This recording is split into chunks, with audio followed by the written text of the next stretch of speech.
नमस्कार। आज से 5 साल पहले आप सबने मुझ पर अपार भरोसा जताया था और अपने निर्वाचित जनप्रतिनिधियों के माध्यम से मुझे भारत के राष्ट्रपति के रूप में चुना था। आज मेरा कार्यकाल पूरा हो रहा है। इस अवसर पर मैं आप सभी के साथ कुछ बातें साझा करना चाहता हूं। सबसे पहले मैं आप सभी देशवासियों के प्रति तथा आपके जनप्रतिनिधियों के प्रति हार्दिक कृतज्ञता व्यक्त करता हूं। पूरे देश में अपनी यात्राओं के दौरान नागरिकों के साथ हुए संवाद और संपर्क से मुझे निरंतर प्रेरणा मिलती रही।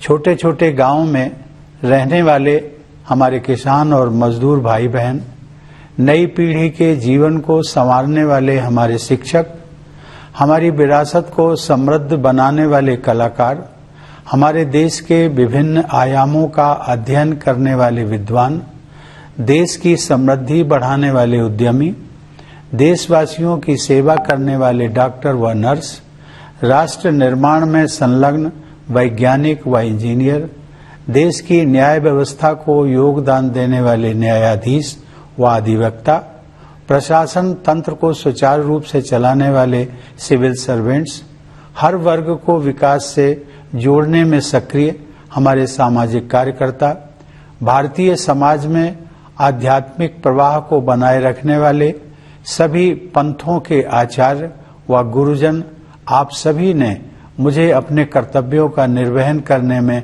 भरपूर सहयोग दिया है। संक्षेप में कहूं तो समाज के सभी वर्गों का मुझे पूरा सहयोग, समर्थन व आशीर्वाद मिला है।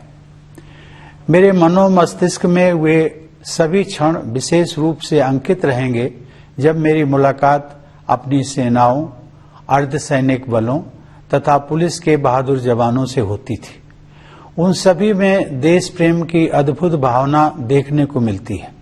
अपनी विदेश यात्राओं के दौरान जब भी प्रवासी भारतीयों के साथ मेरा मिलना हुआ, हर बार मुझे मातृभूमि के प्रति उनके गहरे प्यार और अपनेपन का एहसास हुआ। देश के सर्वोच्च नागरिक पुरस्कार समारोहों के दौरान मुझे अनेक असाधारण प्रतिभाओं से मिलने का अवसर मिला। वे सभी पूरी लगन, अटूट समर्पण और दृढ़ निष्ठा के साथ एक बेहतर भारत के निर्माण में सक्रिय हैं। इस प्रकार अनेक देशवासियों से मिलने के बाद मेरा यह विश्वास और भी दृढ़ हुआ कि हमारे निष्ठावान नागरिक ही वास्तविक राष्ट्र निर्माता हैं और वे सभी भारत को बेहतर बनाने के लिए प्रयासरत हैं। ऐसे सभी निष्ठावान देशवासियों के हाथों में हमारे महान देश का भविष्य सुरक्षित है। प्यारे देशवासियों, अपने इन अनुभवों से गुजरते हुए अक्सर मुझे अपना बचपन भी याद आता रहा है कि किस तरह महत्वपूर्ण ऐतिहासिक घटनाएं हमारे व्यक्तिगत जीवन को प्रभावित करती रहीं। जब अपने छोटे से गांव में एक साधारण बालक के नजरिए से मैं जीवन को समझने की कोशिश कर रहा था, तब देश को आजादी हासिल किए हुए कुछ ही साल हुए थे। देश के पुनर्निर्माण के लिए लोगों में एक नया जोश दिखाई देता था। उनकी आंखों में नए सपने थे। मेरे दिलो दिमाग में भी एक धुंधली सी कल्पना उभर रही थी कि एक दिन शायद मैं भी अपने देश के निर्माण में भागीदारी कर सकूंगा। कच्चे घर में गुजर बसर करने वाले एक परिवार के मेरे जैसे साधारण बालक के लिए हमारे गणतंत्र के सर्वोच्च संवैधानिक पद के बारे में कोई भी जानकारी होना कल्पना से परे था। लेकिन यह भारत के लोकतंत्र की ताकत है कि इसमें हर नागरिक के लिए ऐसे रास्ते खुले हैं जिन पर चलकर वह देश की नियति को संवारने में अपनी महत्वपूर्ण भूमिका निभा सकता है। कानपुर देहात जिले के परौख गांव के अति साधारण परिवार में पला बढ़ा वह रामनाथ कोविंद आज आप सभी देशवासियों को संबोधित कर रहा है। इसके लिए मैं अपने देश की जीवंत लोकतांत्रिक व्यवस्था की शक्ति को सत सत नमन करता हूं।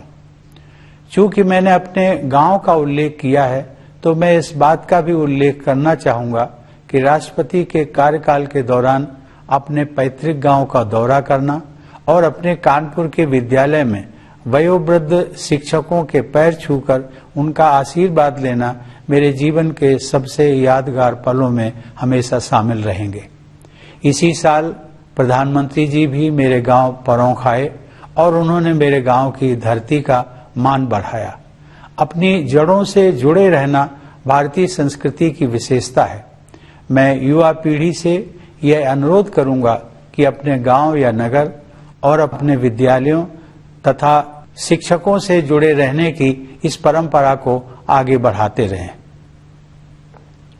प्यारे देशवासियों, आजकल सभी देशवासी आजादी का अमृत महोत्सव मना रहे हैं। अगले महीने हम सब भारत की आजादी की 75वीं वर्षगांठ मनाएंगे। हम 25 वर्ष की अवधि के उस अमृत काल में प्रवेश करेंगे जो स्वतंत्रता के शताब्दी वर्ष अर्थात 2047 में पूरा होगा। ये विशेष ऐतिहासिक वर्ष हमारे गणतंत्र के प्रगति पथ पर मील के पत्थर की तरह है। हमारे लोकतंत्र की ये विकास यात्रा देश की स्वर्णिम संभावनाओं को कार्य रूप देकर विश्व समुदाय के समक्ष एक श्रेष्ठ भारत को प्रस्तुत करने की यात्रा है। आधुनिक काल में हमारे देश की इस गौरव यात्रा का आरंभ ब्रिटिश हुकूमत के दौरान राष्ट्रवादी भावनाओं के जागरण और स्वाधीनता संग्राम के साथ हुआ। 19वीं शताब्दी के दौरान पूरे देश में पराधीनता के विरुद्ध अनेक विद्रोह हुए।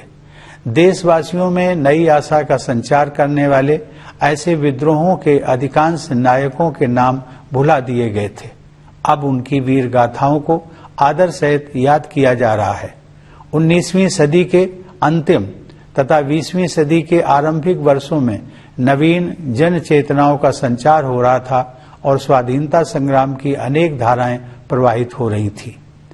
वर्ष 1915 में जब गांधी जी स्वदेश लौटे, उस समय देश में राष्ट्रीयता की भावना और भी प्रबल हो रही थी।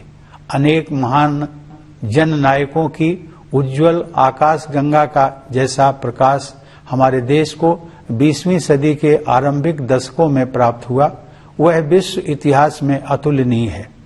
जहां एक और आधुनिक युग के एक ऋषि की तरह गुरुदेव रविंद्रनाथ टैगोर हमारी सांस्कृतिक विरासत से देशवासियों को फिर से जोड़ रहे थे, वहीं दूसरी ओर बाबा साहब भीमराव आम्बेडकर समानता के आदर्श की ऐसी पुरजोर वकालत कर रहे थे जैसा अधिकांश विकसित देशों में भी दिखाई नहीं दे रहा था। तिलक और गोखले से लेकर भगत सिंह और नेताजी सुभाष चंद्र बोस तक, जवाहरलाल नेहरू, सरदार पटेल और श्यामा प्रसाद मुखर्जी से लेकर सरोजिनी नायडू और कमला देवी चट्टोपाध्याय तक, ऐसी अनेक विभूतियों का केवल एक ही लक्ष्य के लिए तत्पर होना मानवता के इतिहास में अन्यत्र नहीं देखा गया है। मेरे मस्तिष्क में और भी कई विभूतियों के नाम उभर रहे हैं, लेकिन मेरे कहने का तात्पर्य यह है कि स्वाधीन भारत की विभिन्न परिकल्पनाओं से संपन्न अनेक महान नेताओं ने भारत की स्वाधीनता के लिए त्याग और बलिदान के अद्भुत उदाहरण प्रस्तुत किए। इसमें कोई संदेह नहीं है कि स्वाधीनता संग्राम पर गांधी जी के परिवर्तनकारी विचारों का प्रभाव सबसे अधिक पड़ा और उस दौरान उन्होंने कोटि कोटि देशवासियों की जीवन धारा को नई दिशा दे दी। देवी और सज्जनों, लोकतंत्र के जिस पथ पर हम आज आगे बढ़ रहे हैं, उसकी रूपरेखा हमारी संविधान सभा द्वारा तैयार की गई थी। उस सभा में पूरे देश का प्रतिनिधित्व करने वाले अनेक महानुभावों में हंसाबेन मेहता, दुर्गाबाई देशमुख, राजकुमारी अमृत कौर तथा सुचेता कृपलानी सहित 15 महिलाएं भी शामिल थीं। संविधान सभा के सदस्यों के अमूल्य योगदान से निर्मित भारत का संविधान हमारा प्रकाश स्तंभ रहा है और इसमें निहित आदर्श चिरकाल से संरक्षित भारतीय जीवन मूल्यों का हिस्सा रहे हैं। संविधान को अंगीकृत किए जाने से एक दिन पहले संविधान सभा में अपने समापन वक्तव्य में डॉक्टर आम्बेडकर ने लोकतंत्र के सामाजिक और राजनैतिक आयामों के बीच के अंतर को स्पष्ट किया था। उन्होंने कहा था कि हमें केवल राजनीतिक लोकतंत्र से संतुष्ट नहीं होना चाहिए। मैं उनके शब्दों को आप सबके साथ साझा करता हूं।